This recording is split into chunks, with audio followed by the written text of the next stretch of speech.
현우야, 어머니를 용서해다오. 부산 대병원 복도에 울려 퍼지는 절규 소리와 함께 바닥에 무너진 한 여인. 그녀 앞에 차가운 표정으로 서 있는 흰 가운의 남자는 바로 23년 전 6살 나이에 만성 신부전으로 고생하던 아들 현우였습니다. 여러분, 이런 믿기 어려운 일이 실제로 일어날 수 있을까요? 부모와 자녀 간의 이별과 재회 그리고 용서에 관한 이 이야기를 끝까지 보신다면 가족의 진정한 의미와 인생에서 놓치지 말아야 할 소중한 가치를 깨닫게 되실 겁니다. 특히 우리 어르신들께서 자녀와의 관계에서 겪을 수 있는 갈등과 화해의 지혜를 얻으실 수 있을 거예요. 구독과 좋아요 한 번씩만 눌러주시고 지금부터 시작하겠습니다. 2001년 12월 부산 서구의 한 낡은 연립주택에서는 매일 밤 아이의 기침 소리가 끊이지 않았습니다. 27세 이정숙은 침대에 누운 6살 아들 현우의 이마에 손을 올려봤습니다. 또다시 열이 오르고 있었어요. 현우야, 괜찮아. 엄마가 여기 있으니까 걱정 마. 정숙의 목소리는 떨렸지만 아이를 안심시키려고 최선을 다했습니다. 엄마, 소변이 안 나와요. 배도 아프고. 현우가 작은 손으로 배를 움켜잡으며 말했어요. 숨쉬기도 힘들어 보였죠. 정숙은 아들을 업고 부산 대병원 응급실로 뛰어갔습니다. 응급실 의사가 심각한 표정으로 말했어요. 만성 신부전이 상당히 진행됐네요. 당장 투석 치료가 필요하고 나중에는 신장 이식까지 고려해야 할 상황입니다. 치료비는 얼마나 들까요? 정숙이 떨리는 목소리로 물었습니다. 투석만 해도 월 200만 원은 들어갑니다. 신장 이식까지 하면 5천만 원은 각오하셔야 해요. 의사의 대답에 정숙의 다리가 휘청거렸습니다. 5천만 원이라니 정숙의 월급은 고작 60만 원이었어요. 낮에는 식당에서 설거지를 하고 밤에는 오징어 가공 공장에서 야간 근무를 했지만 병원비와 생활비를 감당하기엔 턱없이 부족했습니다. 정숙은 하루에 3시간도 못 자며 일했습니다. 새벽 4시에 일어나 빵집에서 일하고 오전에는 현우를 돌보며 오후에는 식당 일, 밤에는 공장 야근까지. 그야말로 몸이 부서져라 일했지만 현실은 냉혹했어요. 어느 날 정숙은 혈액원 앞에서 멈춰 섰습니다. 혈액 한 팩에 5만 원. 정숙은 망설임 없이 들어갔어요. 아들을 위해서라면 뭐든 할 수 있었거든요. 하지만 영양실조 상태에서 헌혈을 반복한 정숙은 결국 길거리에서 쓰러지고 말았습니다. 그때 정숙을 발견한 사람이 있었어요. 42세 건설업체 사장 최동호였습니다. 괜찮으십니까? 병원으로 모셔드릴게요. 동호가 걱정스럽게 말했어요. 병원에서 깨어난 정숙은 급히 일어서려 했습니다. 고맙습니다만 빨리 가봐야 해요. 아이가 혼자 있어서. 어디 아픈 데는 없으세요? 너무 무리하신 것 같은데. 동호가 정숙의 사정을 듣고 함께 집까지 따라갔습니다. 단칸방 안에는 열에 시달리는 현우가 혼자 있었어요. 이 아이가 아드님이군요. 동호가 현우를 보며 안타까워했습니다. 신장병이에요. 투석을 받아야 하는데 돈이 없어서. 정숙의 눈에 눈물이 맺혔어요. 그날부터 동호는 정숙 모자를 도와주기 시작했습니다. 병원비를 대신 내주고 현우의 약값도 챙겨줬어요. 정숙은 고마웠지만 부담스러웠습니다. 왜 이렇게까지 도와주시는 거예요? 혹시 다른 뜻이? 솔직히 말씀드리면 정숙 씨를 좋아하게 됐어요. 하지만 그것보다는 이 아이가 불쌍해서 그래요.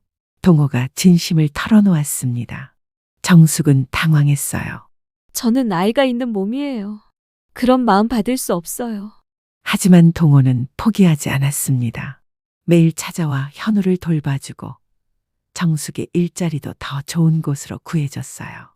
그러던 중 현우의 상태가 급격히 악화됐습니다. 의사가 말했어요. 더 이상 미룰 수 없습니다. 이번 주 안에 투석을 시작하지 않으면 위험해요. 정숙은 절망했습니다. 돈은 여전히 없었거든요. 그때 동호가 나타났어요. 제가 치료비를 대드리겠습니다. 고맙지만 그런 큰 돈을 어떻게? 저와 결혼해 주세요. 현우도 제가 책임지겠어요. 동호가 진지하게 말했습니다. 정숙은 혼란스러웠어요. 고마웠지만 사랑하지 않는 사람과 결혼할 수는 없었거든요. 죄송해요. 그런 식으로는 받을 수 없어요. 동호의 얼굴이 굳어졌어요. 그렇다면 다른 조건을 제시하겠습니다. 현우 치료비는 제가 내드릴게요. 대신 치료 후에는 현우를 입양 보내셔야 해요. 정숙이 깜짝 놀랐습니다. 그게 무슨 말씀이세요? 제 아이를 왜?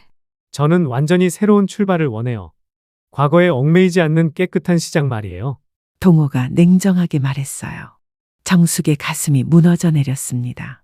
그건 너무해요. 어떻게 어머니가 아이를... 선택하세요. 현우가 죽는 걸 지켜볼 건가요?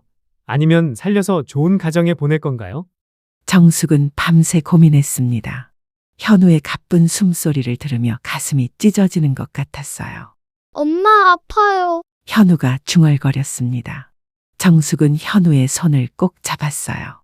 미안하다, 현우야. 엄마가 무능해서.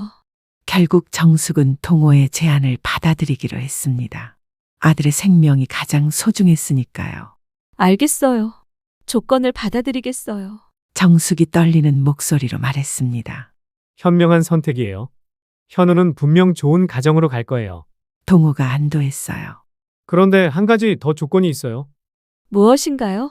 앞으로 현우에 대해서는 일체 언급하지 마세요. 우리 사이에 그런 아이는 없었던 일로 하는 거예요. 정숙의 눈에서 눈물이 흘러내렸습니다. 그렇게까지 해야 하나요? 완전히 새로운 시작이어야 하니까요. 다음 날 현우는 투석 치료를 받았어요. 다행히 상태가 많이 호전됐습니다. 많이 좋아졌어요. 이제 정상적인 생활이 가능할 거예요. 의사가 말했어요. 정숙은 눈물을 흘리며 현우를 바라봤습니다.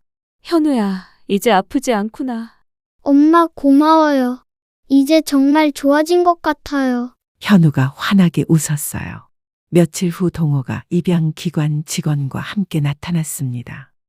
정말 좋은 가정을 찾았어요. 부산에 계신 분들이라 멀지도 않아요. 입양기관 직원이 말했습니다. 연락처나 주소는 알려주지 마세요. 깔끔하게 정리하는 게 좋겠어요.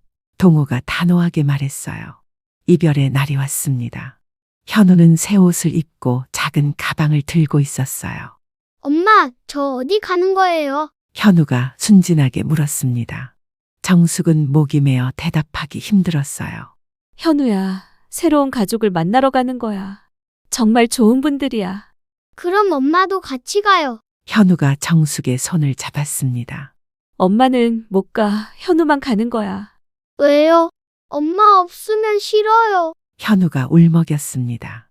정숙은 현우를 꼭 안았어요. 현우야, 엄마를 잊지 마. 항상 사랑한다는 거 기억해. 하지만 새 가족이 더 좋을 거야. 입양기관 직원이 현우의 손을 잡았습니다. 가자, 현우야. 새 가족이 기다리고 있어. 현우가 뒤돌아보며 울었어요. 엄마. 정숙은 차가 멀어질 때까지 서 있었습니다. 현우의 울음소리가 귀에 맴돌았어요. 한 달 후 정숙과 동호는 결혼했습니다. 정숙은 웨딩드레스를 입었지만 마음은 무거웠어요. 매일 밤 현우 꿈을 꿨거든요. 결혼 후 2년이 지나 딸 수진이 태어났어요.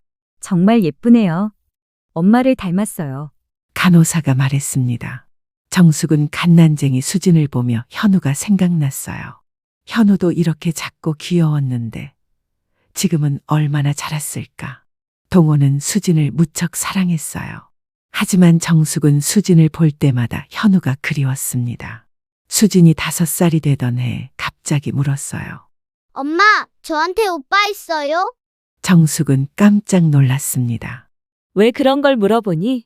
꿈에서 봤어요. 키 큰 오빠가 저랑 놀아줬어요. 동호가 정숙을 날카롭게 쳐다봤습니다. 수진아, 그건 그냥 꿈이야. 너는 외동딸이야.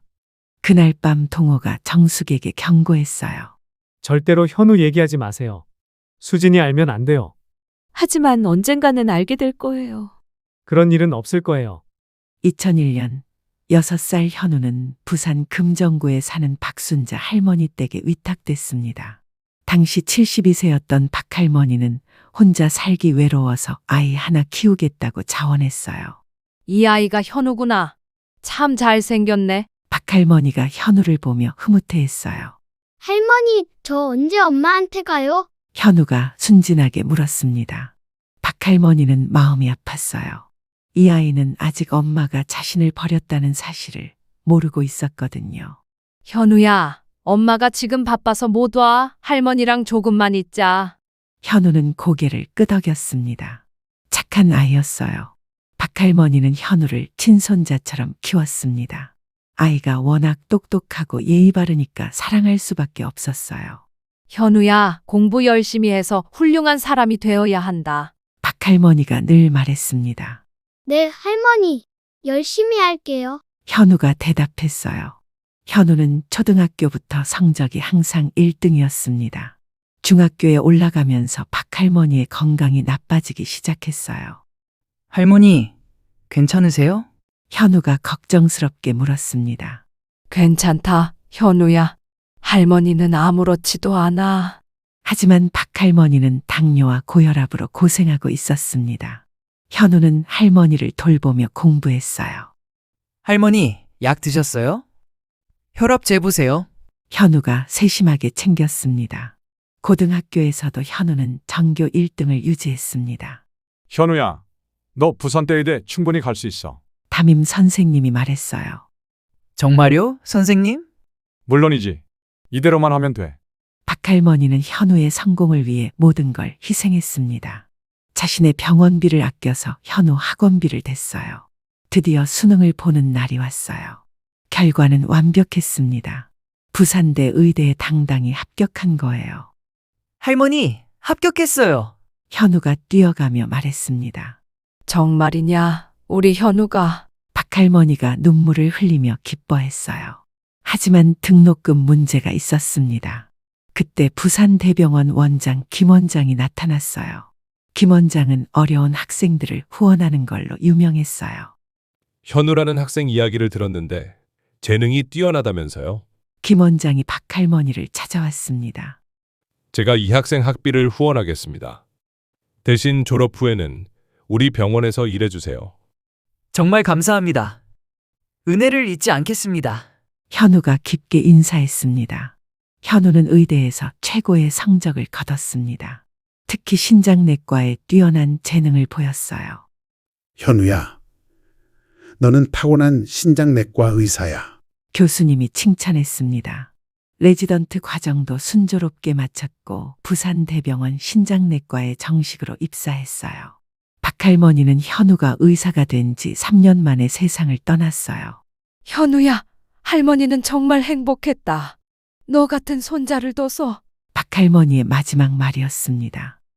할머니, 고마웠어요. 사랑해요. 현우가 눈물을 흘리며 인사했어요. 현우는 32세가 되면서 전문의가 됐습니다. 하지만 현우에게는 한 가지 습관이 있었어요. 매년 자신의 생일에 입양기관에 전화하는 것이었습니다. 혹시 생모가 연락해 온 적 있나요? 현우가 조심스럽게 물었어요. 죄송하지만 그런 연락은 없었어요. 직원이 대답했습니다. 23년 동안 한 번도 연락이 온 적이 없었습니다. 현우는 생모가 자신을 완전히 잊었다고 생각했어요. 2024년 어느 날 현우는 평소와 같이 병원에서 근무하고 있었어요. 그날 오후 3시경 부산대병원 응급실에 119 구급차가 급하게 들어왔습니다. 교통사고 환자 3명입니다. 67세 남성 의식불명, 56세 여성 급성 심부전, 22세 여성 경상. 현우는 즉시 응급실로 향했어요. 56세 여성 환자가 가장 심각해 보였습니다. 즉시 투석 준비하세요. 현우가 지시했어요. 환자 차트를 확인해 보니 이름은 이정숙, 56세. 주소는 부산 서구. 보호자는 남편과 딸이 와 있다고 했어요. 현우는 보호자를 만나러 갔습니다. 응급실 대기실에는 머리에 붕대를 감은 젊은 여성과 의식을 잃은 중년 남성이 있었습니다. 환자 보호자분이시죠? 현우가 말했어요. 네, 저 최수진이에요. 저희 엄마 어떻게 되셨어요? 수진이 울먹이며 물었습니다. 급성 심부전으로 위험한 상태입니다. 지금 투석 중이에요. 제발 엄마 살려주세요. 수진이 현우의 손을 잡으며 간절하게 부탁했습니다. 그런데 수진을 보니 왠지 낯이 익었습니다. 혹시 의대생 아니세요? 네, 맞아요. 부산대 의대 다니고 있어요. 수진이 고개를 끄덕였어요. 투석을 마치고 현우는 다시 차트를 확인했어요. 이정숙이라는 이름이 계속 신경 쓰였습니다. 어디서 들어본 것 같은데 다음 날 아침 회진 시간, 현우는 이정숙의 병실로 갔어요. 환자는 이제 의식이 있었습니다. 여기가 어디죠? 이정숙이 눈을 뜨며 말했습니다. 병원이에요. 교통사고 나셔서 치료받고 계세요. 현우가 설명했어요. 이정숙은 현우를 봤습니다. 처음에는 그냥 의사로만 봤어요. 하지만 점점 익숙한 느낌이 들기 시작했습니다. 선생님, 혹시 성함이? 이정숙이 조심스럽게 물었어요. 이현우입니다. 이현우라는 이름을 들은 이정숙의 얼굴이 창백해졌어요. 설마 그 아이가. 하지만 확신할 수는 없었습니다. 23년이나 흘렀고 성도 다르니까요. 선생님, 고향이 어디세요? 부산이에요. 어릴 때부터 여기서 살았어요. 이정숙의 가슴이 더욱 빨리 뛰기 시작했어요. 혹시 부모님은? 할머니 손에서 자랐어요. 부모님은 어릴 때 안 계셨거든요. 이정숙은 실망했어요. 부모님이 안 계셨다니 자신의 아들이 아닌 것 같았습니다. 며칠이 지났습니다. 이정숙의 상태는 많이 호전됐어요. 하지만 현우는 계속 그녀가 신경 쓰였습니다. 결국 현우는 용기를 내어 이정숙에게 직접 물어보기로 했습니다. 혹시 23년 전에 아드님 하나 입양 보내신 적 있으세요? 이정숙의 얼굴이 굳어졌습니다. 어떻게 그걸 아세요? 제가 그 아이니까요. 현우가 차분하게 대답했습니다. 이정숙은 믿을 수 없다는 표정을 지었어요. 무슨 말씀이세요? 그럴 리가. 입양 기관에서 박할머니 댁으로 갔어요. 할머니가 저를 키워주셨고 성도 할머니 성을 따랐습니다. 이정숙은 여전히 믿기 어려워했어요. 하지만 현우의 얼굴을 자세히 보니 어린 시절의 모습이 보였습니다. 정말 현우야? 정말 내 아들이야? 네, 23년 전에 버리신 그 아들 맞습니다. 현우가 냉정하게 대답했습니다. 이정숙은 충격을 받고 침대에서 일어나려다가 휘청거리며 바닥에 주저앉았습니다. 현우야, 미안해. 정말 미안해. 엄마가 너무 잘못했어. 이정숙이 울면서 사과했어요. 하지만 현우는 쉽게 용서할 수 없었습니다. 미안하다고 다 해결되는 건 아니에요. 23년 동안 어떻게 살았는지 아세요? 알아. 내가 얼마나 후회했는지 몰라. 매일매일 너를 그리워했어. 그렇다면 왜 찾아오지 않았어요? 왜 연락 한 번 안 했어요? 찾으려고 했어. 정말 찾으려고 했는데 입양기관에서 알려주지 않았어. 그때 수진이 병실로 들어왔습니다. 엄마, 왜 바닥에 앉아 있어요? 무슨 일이에요? 수진아, 이분은. 이정숙이 말하려다 멈췄습니다. 안녕하세요. 전 이현우예요. 어머니의 주치의죠. 현우가 차갑게 인사했어요. 며칠 후 최동호가 갑자기 상태가 악화됐습니다. 뇌출혈이 발견됐어요. 즉시 수술해야 해요. 하지만 환자가 신장 질환도 있어서 신장내과 협진이 필요해요. 현우가 동호의 수술에 참여하게 된 거였습니다. 아이러니했어요. 자신을 버리게 만든 장본인을 자신이 살려야 하다니. 선생님, 우리 아빠 어떻게 되신 거예요? 수진이 울먹이며 물었습니다. 뇌출혈이 발견됐어요. 지금 수술 준비 중이에요. 제발 우리 아빠 살려주세요. 현우는 수진을 보며 마음이 아팠어요. 이 아이에게는 아빠였으니까요. 최선을 다하겠습니다. 이정숙도 휠체어를 타고 수술실 앞에 왔습니다. 현우야, 제발 동호를 살려줘. 환자니까 최선을 다하겠어요. 현우가 차갑게 말했습니다. 수술이 시작됐습니다. 현우는 동호를 보며 복잡한 감정을 느꼈어요. 하지만 의사였습니다. 개인적인 감정을 수술에 개입시킬 수는 없었어요. 수술 중 위험한 순간이 있었어요. 동호의 신장 기능이 갑자기 악화된 거였습니다. 신장 기능 저하입니다. 즉시 대처하겠습니다. 현우가 침착하게 지시했어요. 다행히 위기를 넘겼고 4시간의 긴 수술 끝에 동호는 무사히 살아났습니다. 수술 성공했어요. 이제 회복만 기다리면 됩니다. 정말 감사해요, 선생님. 덕분에 아빠가 살았어요. 수진이 눈물을 흘리며 감사 인사했습니다. 고맙다, 현우야. 정말 고맙다. 이정숙도 눈물을 흘렸어요. 며칠 후 동호가 깨어났습니다. 여보, 괜찮아요? 이정숙이 남편의 손을 잡았습니다. 수술해 주신 분이 누구지? 인사라도 드려야겠는데. 동호가 말했습니다. 이정숙의 얼굴이 굳어졌어요. 어떻게 설명해야 할지 몰랐거든요. 이현우라는 신장내과 선생님이에요. 수진이 대답했습니다. 그때 현우가 회진을 위해 병실에 들어왔습니다. 안녕하세요. 상태는 어떠세요? 덕분에 살았습니다. 정말 감사해요. 동호가 고개를 숙였습니다. 현우는 동호를 보며 25년 전이 생각났어요. 하지만 이제는 늙고 병든 노인일 뿐이었습니다. 그날 밤 동호가 현우의 사무실을 찾아왔어요.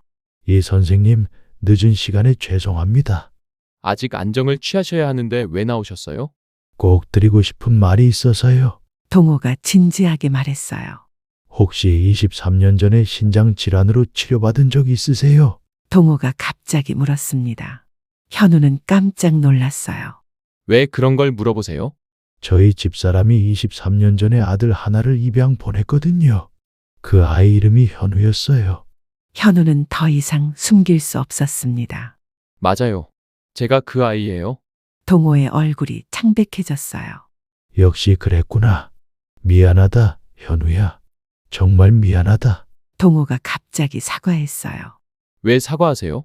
23년 전 내가 너무 잔인했어. 어린아이를 어머니와 떼어놓다니. 현우는 예상하지 못한 반응이었어요. 그럼 왜 그런 짓을 하셨어요? 젊고 바보였어. 완전히 새로운 시작을 하고 싶었거든. 하지만 그게 얼마나 이기적인 생각이었는지 나중에 깨달았지. 어머니는 23년 동안 어떻게 지내셨어요? 매년 내 생일에는 울었어. 그리고 몰래 입양 기관에 연락해서 안부를 묻곤 했지. 정말이요? 그럼 왜 제가 없는 걸로 했어요? 그건 내가 강요한 거야. 정수기는 반대했는데 내가 우겨서. 현우는 충격을 받았습니다. 어머니가 자신을 부정한 게 아니었던 거예요. 정수기는 23년 동안 너를 그리워했어. 밤에 몰래 우는 것도 여러 번 봤고. 그럼 왜 말리셨어요? 내가 너무 이기적이었어. 질투도 나고 정수기가 너만 생각하는 것 같아서. 그래도 용서하기는 어려워요. 23년을 혼자 살았거든요. 그럴 만해. 나도 용서받을 자격 없다고 생각해. 하지만 부탁하고 싶은 게 있어. 뭔데요? 정수기를 용서해줘. 그 애는 정말 억울해. 내가 다 강요한 거거든. 현우는 망설였습니다. 23년의 상처가 쉽게 치유되지 않았거든요. 그리고 수진이에게도 말해줘. 오빠가 있다는 걸. 생각해 보겠어요. 지금 당장은 결정하기 어려워요. 고마워, 현우야. 이렇게라도 얘기할 수 있어서. 며칠 후 현우는 용기를 내어 이정숙을 찾아갔어요. 어머니와 얘기하고 싶어서요. 이정숙의 눈에 눈물이 맺혔어요. 현우가 어머니라고 불러줬거든요. 동호 아버지한테 모든 얘기 들었어요. 그랬구나. 뭐라고 하던? 어머니가 23년 동안 저를 그리워했다고 하더라고요. 정말이야. 하루도 잊은 적 없어. 저도 어머니가 그리웠어요. 현우가 처음으로 속마음을 털어놓았습니다. 이정숙이 현우를 꼭 안았어요. 23년 만에 진짜 포옹이었습니다. 이제 정말 가족이 된 것 같아요. 우리 이제 진짜 가족이야. 그런데 수진이에게는 어떻게 말할까요? 같이 말해보자. 수진이도 분명 기뻐할 거야. 그날 저녁 동호가 완전히 회복된 후 가족들이 모였습니다. 수진에게 중요한 얘기가 있다고 했거든요. 무슨 얘기예요? 수진이 궁금해했습니다. 수진아, 너한테 오빠가 있어. 이정숙이 조심스럽게 말했습니다. 오빠요? 수진이 놀라며 물었어요. 바로 이현우 선생님이야. 우리 가족이야. 수진은 처음에 믿을 수 없다는 표정을 지었어요. 정말요? 이 선생님이 제 오빠라고요? 맞아, 수진아. 나는 내 친오빠야. 현우가 따뜻하게 말했어요. 수진의 눈에 눈물이 고였습니다. 오빠, 정말 오빠예요? 수진이 현우에게 달려가 안겼어요. 오빠가 생겼다니 믿을 수 없어요. 나도 여동생이 생겨서 기뻐. 현우가 웃으며 말했습니다. 동호도 흐뭇하게 바라봤어요. 이제야 진짜 가족이 된 것 같구나. 하지만 현우는 아직 동호를 아버지라고 부르기는 어려웠어요. 시간이 필요했습니다. 오빠 그동안 얼마나 외로웠어요? 수진이 현우의 손을 잡았습니다. 이제 외롭지 않아. 가족이 생겼으니까. 이정숙은 두 자녀를 보며 눈물을 흘렸습니다. 23년 만에 온 가족이 모인 거였어요. 그날부터 현우의 삶이 완전히 바뀌었습니다. 더 이상 혼자가 아니었어요. 주말마다 가족들과 시간을 보냈습니다. 오빠 병원 일 힘들죠? 수진이 걱정했어요. 괜찮아. 보람 있는 일이니까. 저도 오빠 같은 훌륭한 의사가 되고 싶어요. 분명 될 수 있을 거야. 이정숙은 매일 현우를 위해 밑반찬을 만들어줬어요. 현우야, 혼자 살면서 제대로 못 먹었을 텐데. 어머니 덕분에 이제 잘 먹고 있어요. 몇 달 후 현우는 중요한 결정을 했습니다. 병원에 장학재단을 만든 거예요. 이름은 정숙장학재단이었습니다. 왜 내 이름으로 했어? 이정숙이 놀라며 물었어요. 어머니 이름으로 어려운 아이들을 돕고 싶어서요. 고마워, 현우야. 정말 자랑스러워. 1년 후 수진이 봄과 4년차가 되었을 때였습니다. 오빠, 저 프로포즈 받았어요. 정말? 누구한테? 같은 과 선배예요. 정말 좋은 사람이에요. 그럼 나도 만나봐야겠네. 오빠 허락을 받아야지. 현우가 장난스럽게 말했습니다. 수진의 결혼 준비가 시작됐어요. 현우는 든든한 오빠 역할을 했습니다. 오빠가 있어서 든든해요. 당연하지. 오빠가 지켜줄게. 결혼식 날이 왔습니다. 현우는 수진을 신랑에게 인도해 줬어요. 정말 예쁘다. 수진아. 오빠 덕분에 행복해요. 결혼식이 끝난 후 가족 사진을 찍었습니다. 23년 만에 찍는 온 가족 사진이었어요. 이제 진짜 행복하다. 이정숙이 말했습니다. 저도요, 어머니. 그로부터 몇 년 후 현우도 결혼했습니다. 같은 병원에서 근무하는 간호사와 사랑에 빠진 거예요. 정말 좋은 사람을 만났구나. 이정숙이 기뻐했습니다. 어머니가 좋아하시니까 다행이에요. 현우의 아들이 태어났을 때 이정숙은 할머니가 됐습니다. 손자를 보며 눈물을 흘렸어요. 어머니, 손자 예쁘죠? 우리 현우 닮아서 정말 예뻐. 동호도 할아버지가 됐어요. 이제 정말 완벽한 가족이 됐네. 네, 아버지. 현우가 처음으로 동호를 아버지라고 불렀습니다. 동호는 감동에 젖어 눈물을 흘렸어요. 23년이 걸렸지만 결국 진짜 아버지가 된 거였어요. 어느 일요일 온 가족이 모여서 식사를 하고 있었습니다. 3대가 함께하는 따뜻한 시간이었어요. 엄마, 아빠, 오래오래 건강하세요. 수진이 말했습니다. 우리도 오래 살아서 손자들 커가는 모습 봐야지. 이정숙이 웃으며 말했어요. 현우는 가족들을 바라보며 행복했습니다. 23년 전에는 상상도 못했던 일이었어요. 정말 감사해요. 이런 가족을 갖게 되어서. 우리도 감사해. 현우가 돌아와줘서. 이정숙이 아들의 손을 잡았어요. 이제는 정말 영원히 헤어지지 않을 거예요. 그렇지. 이제는 진짜 가족이니까. 23년의 긴 이별이 끝나고 진정한 가족의 시간이 시작된 거였습니다. 사랑은 시간과 상처를 뛰어넘어 모든 것을 치유할 수 있다는 것을 보여준 이야기였어요. 특히 우리 어르신들께 말씀드리고 싶은 것은 가족 간의 갈등이 있더라도 포기하지 마시라는 것입니다. 때로는 오해와 상처로 인해 멀어지는 일이 있지만 진심과 시간이 모든 것을 해결해 줄 수 있어요. 그리고 용서의 힘이 얼마나 큰지도 알 수 있었습니다. 현우가 어머니와 동호를 용서했을 때 비로소 모든 것이 치유되기 시작했거든요. 여러분도 가족과의 관계에서 어려움이 있으시다면 이 이야기를 통해 희망을 가지셨으면 좋겠습니다. 늦어도 괜찮아요. 진심은 언제나 통하니까요. 현우 가족은 지금도 행복하게 살고 있습니다. 그들의 이야기가 여러분께도 감동과 희망을 드렸기를 바랍니다. 오늘 이야기가 도움이 되셨다면 구독과 좋아요 그리고 소중한 댓글 하나가 정말 큰 힘이 됩니다. 다음에도 더 좋은 이야기로 찾아뵙겠습니다. 시청해 주셔서 진심으로 감사드립니다.